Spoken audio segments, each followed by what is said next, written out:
Today, we're going to explore a different kind of architecture, not one of stone and steel, but of the self. Think of this as a parable, a journey mapped out for you. The Seeker. It's a descent into the shadows, a necessary trip we all must take to build an honest life. So, let's begin. Right away, our story starts by talking directly to you. And that's because this journey, well, it isn't about someone else. It's really a map for anyone who's ever felt that hollow weight of a life lived for others, and who is finally ready to start the dangerous but absolutely essential work of finding what's real. So, Act 1 of our parable. It all takes place in what our source calls the Museum of Golden Masks. And it's a perfect metaphor, right? A gilded cage. It's this beautiful but ultimately fragile fortress that we build to protect ourselves from the very thing that can save us, the truth of who we really are. I want you to picture this. A kingdom, high above, built by a figure the text calls Woden the architect. Now, he represents the force of rigid social order. He uses ancient laws and what's called structural glue to create a sanctuary for anyone who's afraid of the void. This is the world of shoulds and musts and duties. It feels safe, It feels solid. But it's a museum. It's stagnant, and it's designed to keep the wild, living truth locked out. Now, to live in this museum, you've got to wear a mask. These golden masks are the personas we all craft.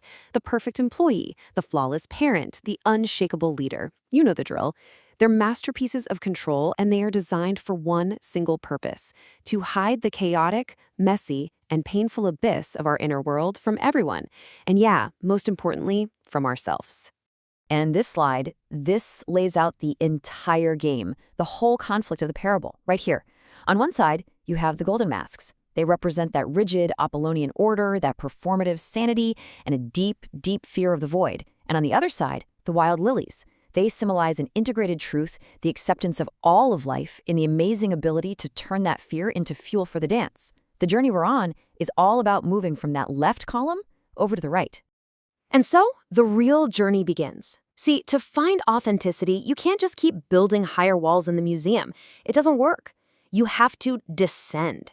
Act 2 is that voluntary fall, a deliberate step away from the blinding, comfortable light and into the very darkness you've been running from your whole life. Now, this path downward isn't just chaos. It's not a free fall. It's actually an alchemical process with 4 very distinct stages. We just saw the museum, which is all about the architecture of pride. Now we enter the grit. That's the catalyst of negation that starts to break things down. Then comes the mirror, the tribunal of ash where we're forced to face ourselves. And finally, the synthesis, where we integrate it all and learn to love our fate. It is a structured fall, a deliberate deconstruction of the false self. In this second stage, you meet a guide of sorts, Mephistopheles, the negator. Now, he isn't some evil demon in this story. He's a symbol of doubt, a necessary irritant. He's the one who provides the stinging grit, that friction that begins to polish the soul. His whole purpose is to mock your hollow certainties and shatter that fragile, performative sanity you've worked so hard to maintain.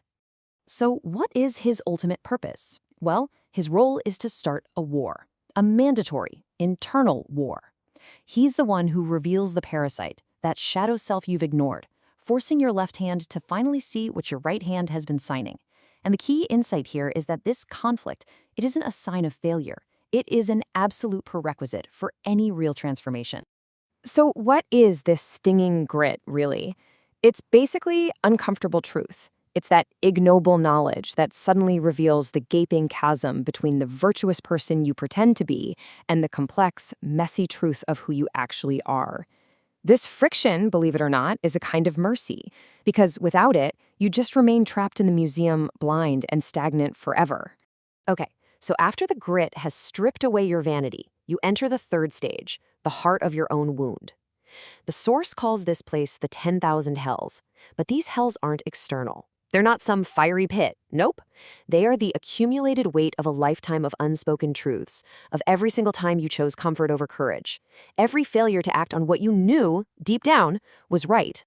This stage is all about radical, inescapable self-reflection. All your social armor is just stripped away. Here, in this valley of shadows, you can't look away. Every surface just reflects you back to yourself. There is no escape. There is no hiding. You are forced to see yourself completely without the comfort of that golden mask. Now, this intense pressure, it might sound like the end, right? But it's actually the crucible for the final act, the synthesis. Let's take a look at how this intense self-reflection builds toward a powerful resolution, a kind of rebirth.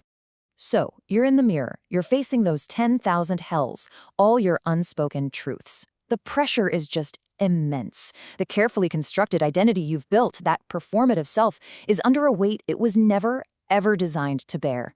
And under that kind of pressure, the inevitable happens. The golden mask cracks.